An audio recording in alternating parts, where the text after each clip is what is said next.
लिया के ही घर ही में खाली बैठोले बड़ा मरद समझ गई कि एकर जरूर तनी मेला में घूमे चाहती हो। कहला के अच्छा झटके में तैयार हो जा। मेहरारू के तनी तैयार होए में समय लगेला। आदमी तो झटके में पैंट शर्ट झाड़ के डाल ली हो, टाइट हो जी हो। मेहरारू के समय लगेले। जब समय भइल 12 मसाला लगाओ ना, तोर वाली ना लगावेले तब मरद इशारा कैलस की करत का हो घरवा में। का कहे मास्टर?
सड़ियों का हद हो गई। यही से तो लहंगा चल देना। एक आगो खिलने वाले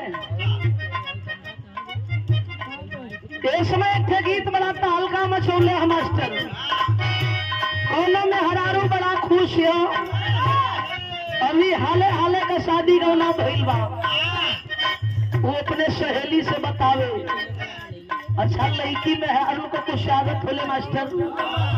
जब नया नया शादी गौना भई रहेला ससुराल से लौट के जब नैहर लोग आई तो 4-6 को सखी लोग मिलके चल दिया सिवान में घास पात गढ़े।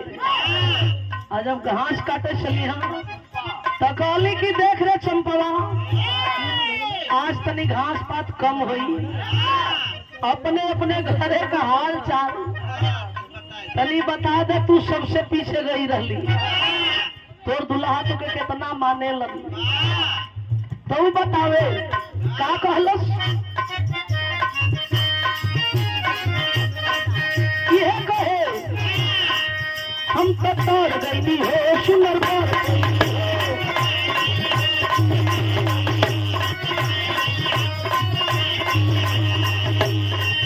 अपना रजऊ के प्यार में संवर गई।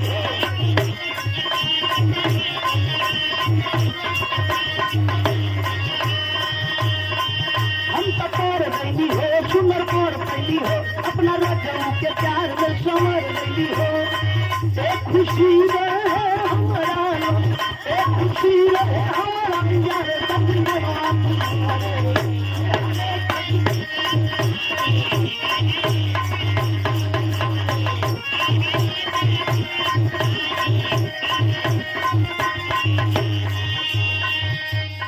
भैया बेसवा से हमारा वजिया ढक जाती है।